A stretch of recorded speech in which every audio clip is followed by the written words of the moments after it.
Așa cum spuneam puțin mai devreme, vorbim despre competențe digitale și despre cum le putem obține, dacă tot se discuta mai devreme despre industria producătoare auto, despre ce înseamnă educație și cum pot fi investițiile mult mai atractive pentru investitorii internaționali în special și cum am putea, de fapt, să-i atragem mult mai mult în România, țara noastră fiind, așa cum am auzit în panelurile precedente, o țară cu o piață destul de mare de oportunități și șansele aici sunt multiple, apropo, și de tineri. Și pentru că educația, mă întorc de fapt la modalitatea în care am început ziua de astăzi, vorbind despre educație și vorbind despre cum putem să valorificăm mai mult educația și să-i atragem și pe tineri către noile tehnologii. Nu cred că nu e un interes raportat la noile tehnologii, ci probabil mai degrabă ar fi nevoie de câteva direcții pe care aceștia să le aibă. Și vă fac acum cunoscuți speakerii din acest panel și mai apoi vom începe discuțiile. Cu permisiunea voastră a tuturor, voi prezenta mai întâi doamnele, că așa este elegant. Leila Pardasoc, Universitatea Europeană, Head of Partnership Connext, de altfel Monica Primojic este Education Manager și thank you so much. We will talk with you in English, it's no problem. And if you have any questions, I can say that you can ask them in English also and we can switch to English no matter what.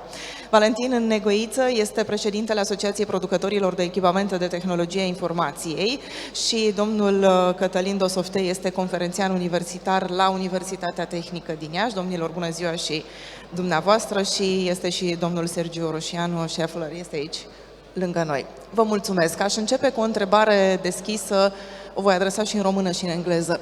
Cât de importantă este educația și centrarea, de fapt, pe competențele digitale și cum pot fi ele aduse mult mai mult în prim plan, atât pentru tineri, cât și pentru companii, cât mai apoi și spre a atrage investitori, adică cred că putem cuprinde astfel încât să încercăm să oferim un răspuns complet și complex la ceea ce vă întreb. And Monica, I'm asking how important are digital skills and how can we translate them for investors and how can we attract more young and students maybe to become a specialist in digitalization and how can they achieve these digital skills? Maybe if I switch to English, maybe you can answer the first, please. Okay, thank you very much for the question and thank you for having me here. I have actually prepared some slides, so... Please, it's perfect. Yeah, so maybe we can start with the slides. Let me first introduce myself. My name is Monica Primojic and I work for EIT Manufacturing. So EIT Manufacturing is... so basically EIT Manufacturing, maybe you don't know it that much. We are very young. We were established 2 years ago and we are a so-called knowledge innovation community, meaning that we basically are supported by the EIT, so European Institute of Innovation and Technology, so we have access to European funding, and as you can see on the map, we are present all around the Europe and beyond the European Union borders. So our headquarters is based in Paris. Personally, I work from Vienna, covering the eastern part of Europe. And as you can see, Romania is part of the so-called southeast region where we also support. Why this is important? Because through our community, we actually work together with not just universities, but also research institutions and industries as well. So all around Europe, it's a big network. And as you can see, basically we work to strengthen the so-called dual transformation of digitalization and green technologies. And as you all know, manufacturing is very important, not just for European economic and social development, but also environmental sustainability that is also important in these days. So this is just some basics about EIT Manufacturing and what we do, because I know it's not quite well known, because we are established 2 years ago. I have prepared some of the statistics, and I'm really happy to hear that even in the previous panel there was a discussion about the need to upskill and reskill the society. So not just industrial, but also the whole society. I'm not sure if you know the CEDEFOP research from 2020, it's 2 years old. But here you can actually see that there was an estimate that in adult population of Romania, in comparison to the rest of the countries, there's actually a range between 38.6 to 53.8 adult population. And in numbers, this is quite impressive, meaning that from 4.3 to 6 million adults in Romania will need to be upskilled or reskilled in digitalization in the next few years. I know that this is a quite huge range of numbers, but if you think about the digitalization, it really depends what you do. So not just to upskill in the next few years, but also maybe to reskill if the job was replaced and so on. And as you can see in the graph, unfortunately, Romania here is slightly below the average of the rest of the countries of European Union, so there is a huge need to upskill and reskill population. So not just adults, but we also talk about children, pupils in school, to also encourage them to start working later on in manufacturing and others. So in EIT manufacturing, we know that there's a huge demand on the European market to upskill and reskill European workforce in manufacturing. And that's why we have developed and are still developing the Skills Move e-learning platform to encourage population in learning about the digitalization. So this, if you scan the QR code, you will be brought directly to the e-learning platform. You can register for free, or you can just visit the skillsmove.eu platform. And for whom this is. So we actually develop this for everybody, for workers, managers, professors, students. And as you can see, the topics that we offer are quite diverse. This is just after the 2 years of development, and we plan to actually develop the Skills Move in the future as well. So we have topics from robotics, additive manufacturing, digital transformation, artificial intelligence, and so on, IoT. So all the topics that are really key in European manufacturing development for future. So why this Skills Move? Actually, the topics were identified by the industry, so meaning that our research, top European research institutions and universities are actually developing the learning content for the industry. And so it is basically developed from the industry for the industry. What is really important is that the activities we offer are really hands-on, meaning that we try to be as engaging as possible when you learn and the digital skills. And we also offer certificates at the end that have a label of EIT manufacturing, so it's widely European recognized. So maybe this is one of the opportunities how to address this gap in upskilling and reskilling in digitalization. We know we are not the best, but we're at least aiming to improve that. And the second opportunity I would like to present is our webpage, eit-manufacturing-east.eu. So this is an initiative that was developed in Vienna, in Austria. And here we try every year to provide as much and as many trainings as possible.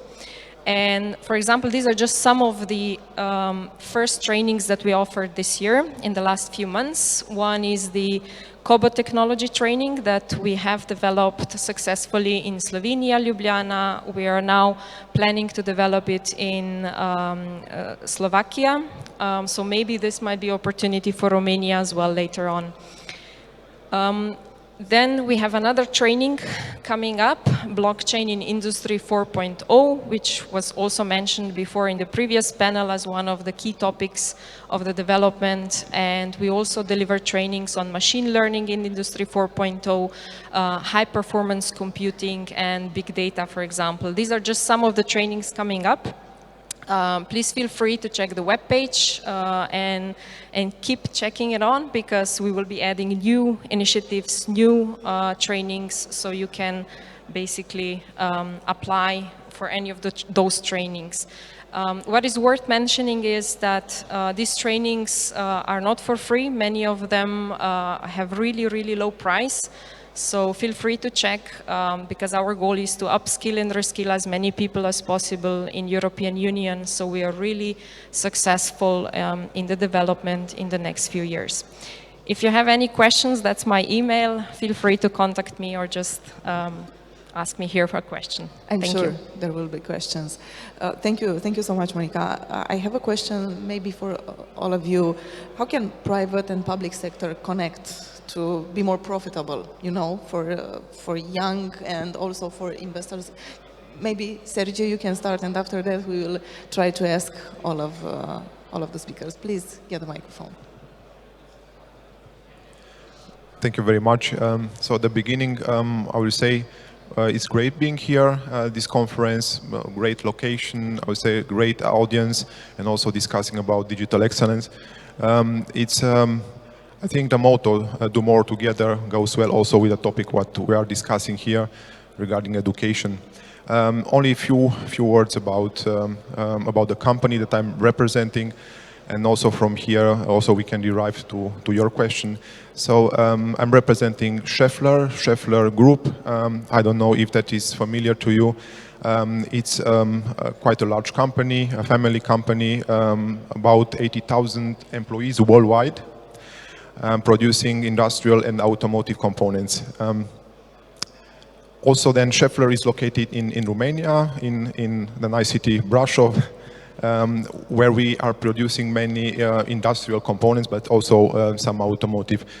You know, I consider that this story of Schaeffler in Romania, it's quite a success due to the fact of the investment that the company and the family did in 2000, starting with 2002. And we have discussed the first panel about trust. Yeah, you know, that was the first point, and the most important, that the families, that means the owners of the company, trusted to come to Romania and to invest.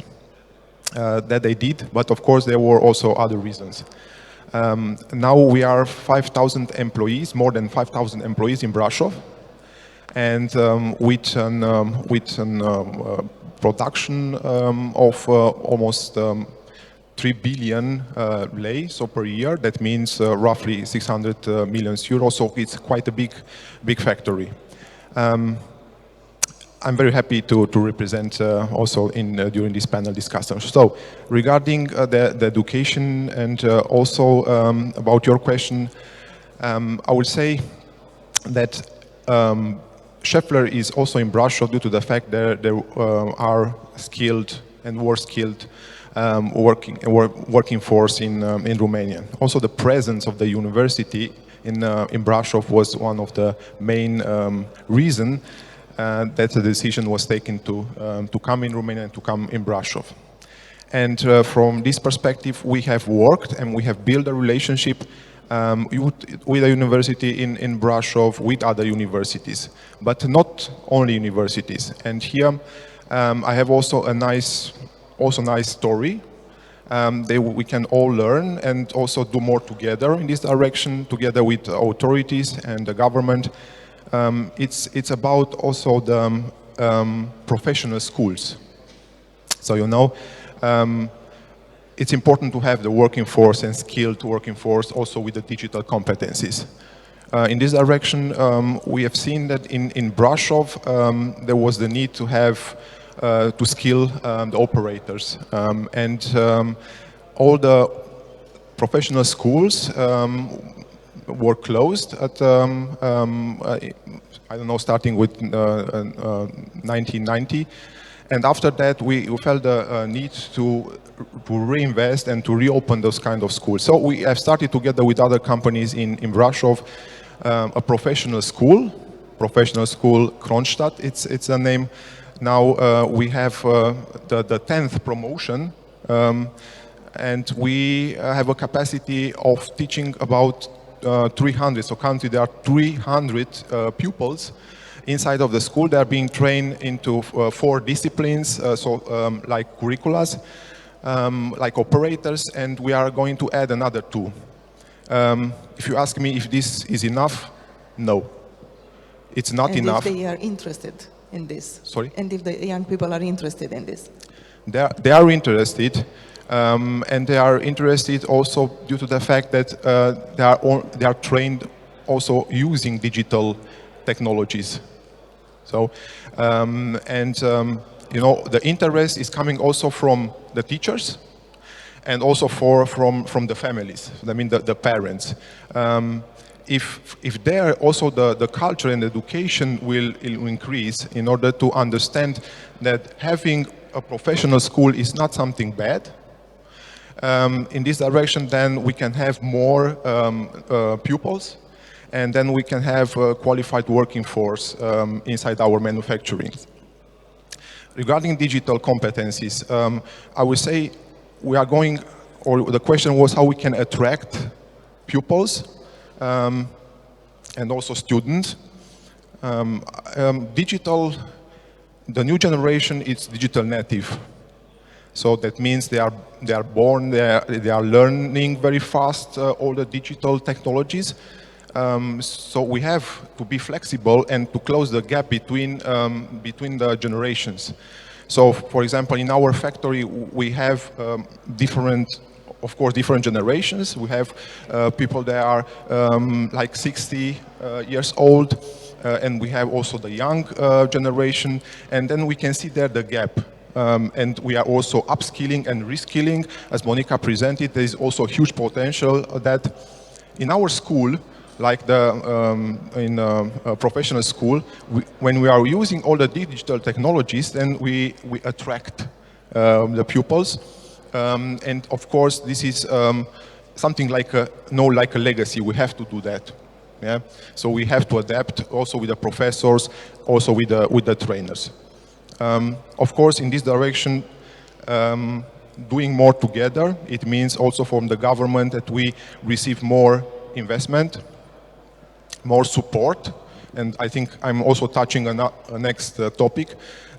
We need more support from the government regarding investment and in this direction, and also supporting these professional schools. Very nice. Leila, please tell us how is education? What are the main skills that are important in these days? You know, we are in exactly as Sergio said, young people are now with digital skills, native digital skills, and it's important to see how things are for professors and how things are for universities. Sure. First of all, I want to thank you for the invitation. Bună dimineața, e o plăcere să mă aflu astăzi aici. And to share my experience from the three hats that I'm actually wearing today. One of them is the researcher. So I've been doing a lot of research over the past 8 years in competitive advantage, how to create that and how to maintain a competitive advantage based on innovation, particularly for universities, for both public and private universities. My other hat is I'm a teacher at Universitatea Europeană in Madrid. I teach at 2 masters, one in engineering and another one that we launched last year, which is exactly in Industry 4.0, and how we designed that program and what skills we wanted to include in it, not only the digital skills. And the other hat is working with Connect's digital platform for creating trusted business networks. And for me, when I think about digital transformation, smart sectors, I think about the 3 C's. Competitive advantage, how can you create that, collaboration and collaborative leadership especially, and creating networks, which is something that Ed Morrison talked about yesterday during his talk in strategic doing and why it is important.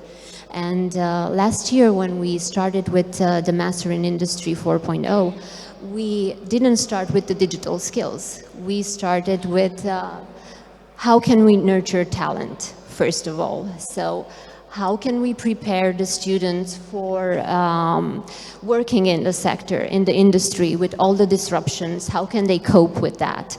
And we focused on soft skills and digital skills to go hand in hand as creating the full program. Then teachers that are at the universities are all directives and working in the industry.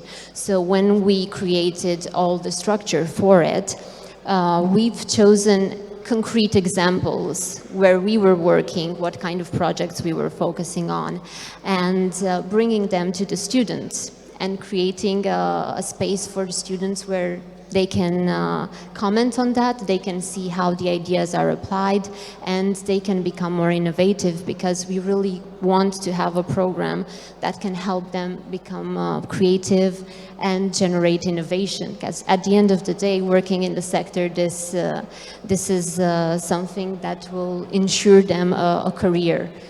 It's true that, and the speakers that were here before me, they mentioned that the students need to be prepared, that they won't work in the same position or at the same company during their entire lifetime. They need to change maybe cultures, industries, sectors. They need to gain that flexibility. So I think that this is the key for digital skills, having them, knowing how to apply them, but combine them with the soft skills. So this is what we did when we designed the program.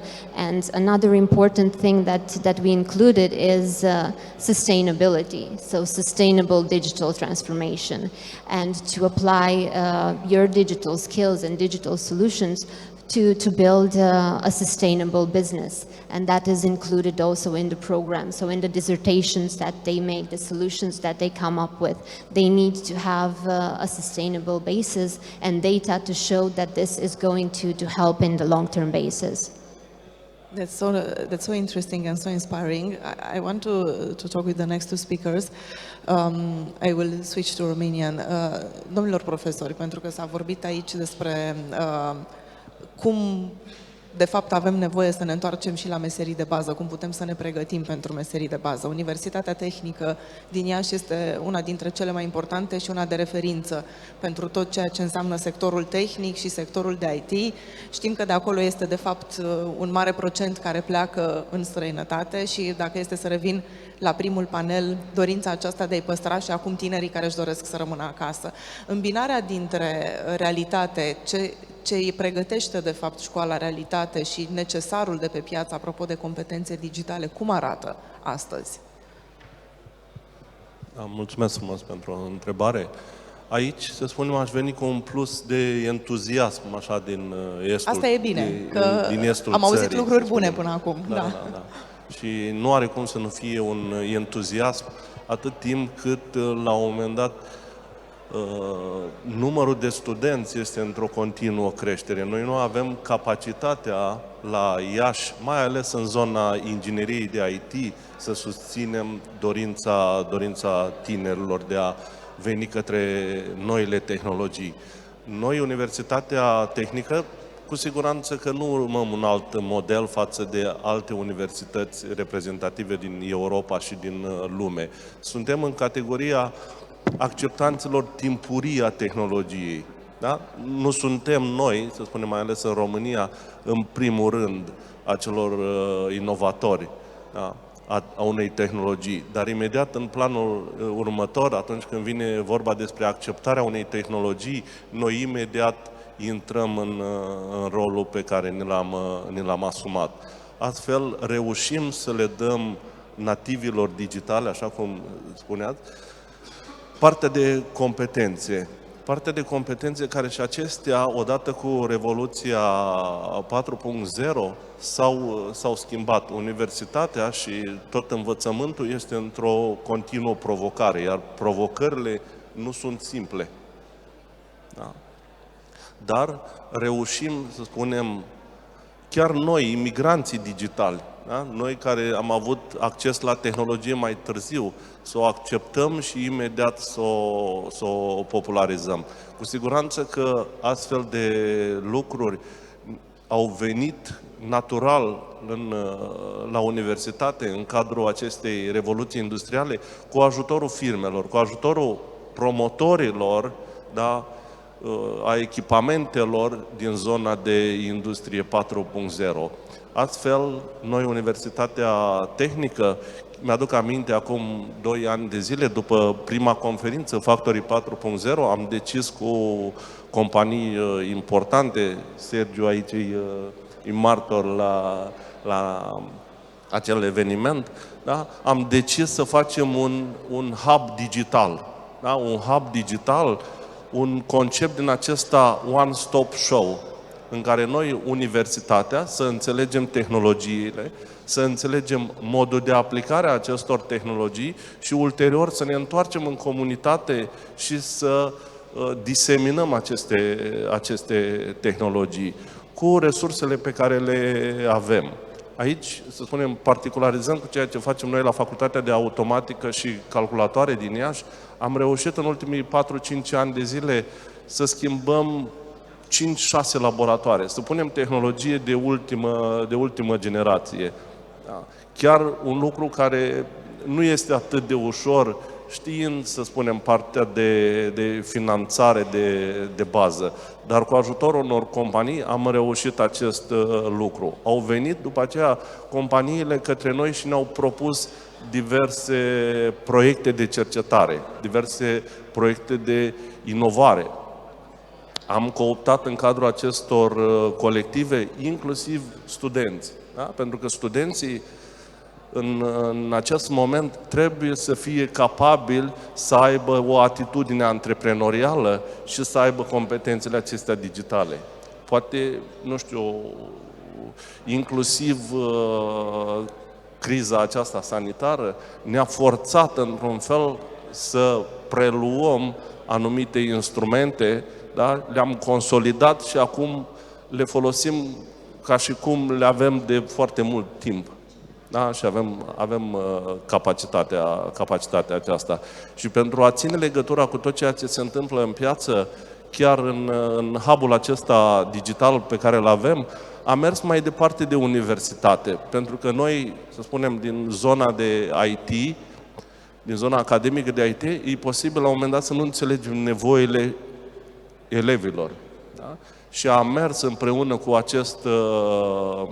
cu partenerii din Digital Innovation Hub Factory 4.0, chiar într-un proiect din acesta pilot, la un liceu, da? Nu dintr-un oraș foarte mare, pentru a promova astfel de tehnologii. Și am vorbit inclusiv despre partea de machine learning, despre partea cum ar ajuta partea de realitate mixtă. Și există interes? Există interes? Cu siguranță am văzut, să spunem, în lumina am văzut în ochii acelor copii o anumită lumină. E posibil, la un moment dat, să-și găsească o anumită direcție din zona aceasta. Și vom continua, cu siguranță că vom continua astfel de lucruri importante, să spunem. Pentru că suntem în stare, noi, universitățile, să arătăm drumul, să spunem. Pentru că domeniul este unul foarte ofertant, așa cum vorbeau și Monica, și Sergiu, și Leila. Valentin Negoiță, pentru că am făcut așa o trecere în revistă prin partea de educație și cum s-ar putea îmbina foarte bine sectorul public, privat și cum ar putea ajuta, de fapt, la implementarea celor care ies din sistemul de educație. Cum arată cererea de pe piață? Și aici m-aș întoarce, de fapt, la o întrebare pe care am adresat-o puțin mai devreme, apropo de competențele care sunt cerute. Nu neapărat competențe, doar competențe digitale, vorbind strict despre ele. Care este necesarul acum în piața muncii? Și revenind la primul panel în care vorbeam de o adaptare a întregului sistem educațional, astfel încât să corespundă cu anul în care ne aflăm, 2022, și cu lumea în care trăim, o lume care va deveni complet digitală. Da, în primul rând, mulțumesc pentru invitația de a fi părtaș la acest panel, în această sală deosebit de primitoare. Ca să vă răspund la multele întrebări pe care le-ați spus, e foarte bine așa, o să încep sigur cu necesarul de forță de muncă digitală. Sigur, aș începe prin a spune că și provocarea inițială pe care ați lansat-o, cât de importantă este educația digitală pentru cetățenii români și, în general, pentru cetățenii acestui secol. Ea este, simplu spus, primordială. Deci, atât pentru, să zicem, pentru toate palierele pe care le reprezintă piramida competențelor digitale, vorbim aici de competențe de bază ale populației, care în România reprezintă un procent de 30%, aproximativ jumătate din media europeană, deci potențial avem foarte mare de a prinde din urmă în anii ce vin, prin eforturi comune și prin parteneriate stat, autorități publice și sectorul privat. Apoi avem următorul palier al competențelor avansate și, nu în cele din urmă, în vârful piramidei, profesioniștii IT, unde cred că România stă cel mai bine privind această piramidă, prin cei peste 250.000 de angajați, de lucrători în sectorul IT. Dar, revenind acum la nevoi, economia românească, ca și alte economii din Europa, are nevoie de resurse umane digitalizate din ce în ce mai multe. Universitățile bazate pe computer science în România au anual să zicem, volum de circa 10.000-12.000 de absolvenți, care reprezintă circa o treime din necesarul de locuri vacante în sectorul IT și în sectoarele bazate pe aplicații IT. Deci este o nevoie imensă de competențe digitale, de oameni cu cunoștințe avansate pentru a ocupa aceste locuri vacante și, cum spuneam, nu numai în sectorul strict IT, care contribuie cu circa 8% la formarea PIB-ului din România, un lucru absolut important, dar și pentru a găsi, sau mai bine zis, a ocupa locurile vacante în celelalte sectoare ale economiei, în transporturi, în energetică, în sectorul energetic, în sectorul sănătății din ce în ce mai mult și, bineînțeles, în celelalte sectoare, nu în ultimul rând, în educație. Paradoxal, pandemia ne-a arătat că în sectorul educației există încă multe lacune la nivelul profesorilor, la nivelul, mă refer la licee, mă refer la școala elementară și ultimii ani ne-au arătat nevoia ca și cadrele didactice să își însușească cunoștințele la nivelul tehnologiei existente pentru noi toți. În acest sens, vreau să ajung și la ceea ce există acum pe ecrane, la ceea ce noi facem de o bună perioadă încoace și mă refer la anii 2000-2010 în primul rând, când Comisia Europeană a inițiat un program de conștientizare numit Digital Skills for Jobs. Asociația pe care o reprezint, Asociația Producătorilor și Distribuitorilor de Echipamente IT, pe scurt APDETIC, a fost coordonatoarea tuturor acestor activități de conștientizare, care au inclus concursuri de cunoștințe IT, vizite la firme din sectorul IT&C, cu studenți, elevi și așa mai departe. Job shadowing pe care l-au, să spun, oferit ca urmare a acestor vizite a tinerilor unele companii de IT din București în primul rând și în ultimul rând sesiuni de cyber security pe care noi împreună cu experții pe care îi avem din sectorul IT le-am organizat în câteva licee și gimnazii din București în primul rând. Am pornit puțin istoric tocmai pentru a ajunge la zi cu ceea ce în prezent reprezentăm și propunem, de ce nu, spre promovare și spre alăturare tuturor celor interesați. E vorba de localizarea în limba română a platformei europene Digital Skills and Jobs Platform. Noi, ca și coaliție, e vorba de coaliția Skills for IT România, pe care o conduc, a primit un grant din partea Comisiei Europene pe care l-am împărțit cu Universitatea din București și în cursul acestui an am lansat această platformă. Poate reușim să-i dăm și prima, să zic, prezentare. Platformă care face un serviciu util, credem noi, în informarea corectă a publicului larg și aici ne referim la elevi, studenți, angajați, antreprenori, profesioniști, companii, informații privind cursuri, evenimente, finanțări, practici best practices din România și din Europa, pentru că este, cum spuneam, o platforma românească este conectată la platforma europeană Digital Skills and Jobs și toate aceste informații la nivel european se regăsesc și pe platforma noastră. Deci, invitația implicită este de a vizita această platformă și de ce nu fac și invitația pentru un eveniment pe care îl organizăm în 24 noiembrie la Universitatea București, la Catedra de Informatică, sala Google, pentru a avea o întâlnire cu studenții, cu antreprenorii, cu cei interesați de dezvoltarea competențelor digitale, a dezvoltarea, să spunem, resurselor umane digitalizate în România. Mă opresc aici, dacă n-am răspuns încă la ceva, să-mi spuneți, că pot continua.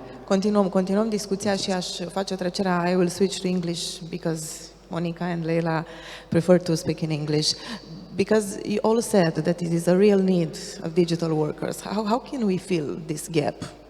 How can we do this, for example, here in Romania? Leila, maybe? Thank you. That's a really good question. For me, the best skill to have is to always be teachable. So that will imply that in the world of today, we always need to adapt. And Not only for students, for everybody. Yeah, to learn new skills. So I think that this is a change in mindset that universities also need to take into account and include in their programs. And not only universities, but also companies to have training, teaching programs.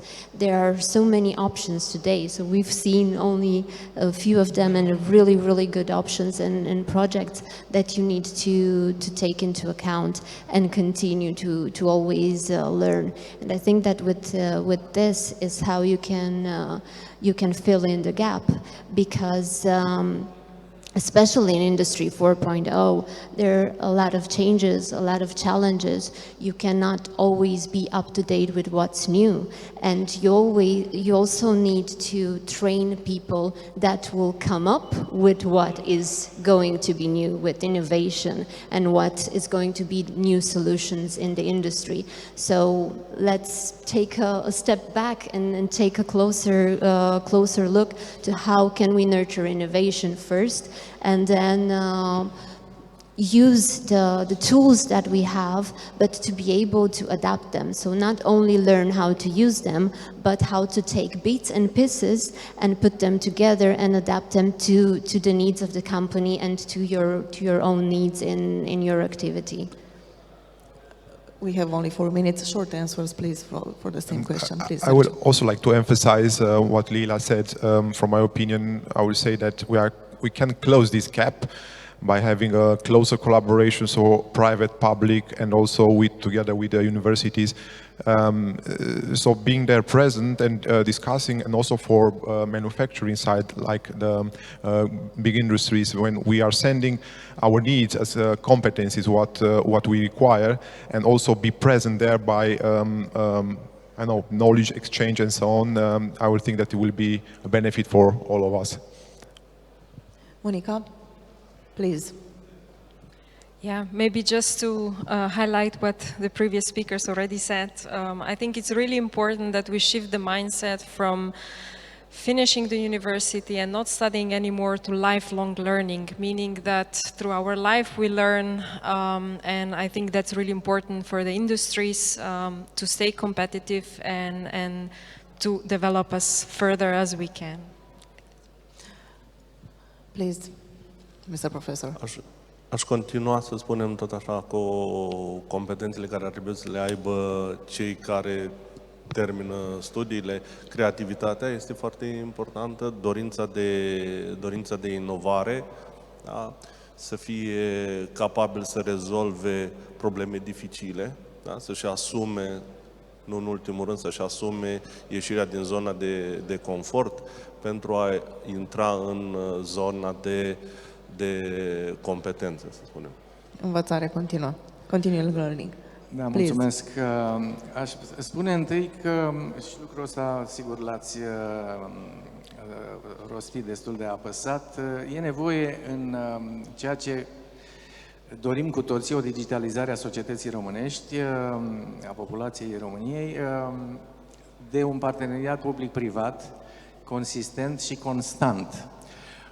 Există o sumedenie de inițiative, mai ales din partea sectorului privat, de dezvoltarea competențelor digitale la nivelul întreprinderilor, la nivelul companiilor și, de ce nu, aici fac cunoscut lucru pe care probabil îl știu și alți dintre cei prezenți. Chiar în această lună, IMM-urile din România pot beneficia de fonduri de circa 100.000 de euro pentru digitalizarea propriilor resurse umane, un call care va urma să fie deschis în următoarele 2 săptămâni. Deci există o colaborare, sigur, la nivelul stat-sector privat, dar ea încă nu este, să zicem, foarte consistentă și nu e constantă. Strategiile pe care statul român le-a avut de-a lungul anilor au fost mai mult de genul stop and go și nu au avut o viziune, să spunem, de dezvoltare până pe 10 ani sau chiar mai mult. Vorbind de această viziune, Comisia Europeană insistă și recomandă tuturor statelor membre ca la orizontul anilor 2030 să fie instruiți și să fie activi până la urmă un surplus de 1,2 milioane de profesioniști care să intre în companiile, în administrațiile, în organizațiile europene care au nevoie implicit de aceste resurse umane digitalizate. Deci, apelul, dacă vreți, pentru că toți suntem aici în acest spațiu al Parlamentului, este ca această colaborare să fie înțeleasă mai ales de autoritățile publice, începând cu Ministerul Educației, care a făcut câțiva pași în ideea introducerii unor cunoștințe de IT în curriculum. Sunt câțiva pași, dar minori. Dezvoltarea competențelor digitale este, să spunem, un demers care privește nu numai Ministerul Educației, privește toate ministerele și toate organizațiile, inclusiv cele ale administrației publice, care are nevoie de resurse umane digitalizate pentru ca cetățenii români să poată beneficia de aplicațiile pe care le oferă în acest moment și le vor oferi în continuare serviciile publice. Mă opresc aici pentru moment. Dacă sunt întrebări, dacă nu, vă mulțumesc tare mult, domnilor. Thank you so much, Monica, thank you so much, Leila. Thank you for your experience and for your know-how. A short break, 15 minutes break, and after that we will continue.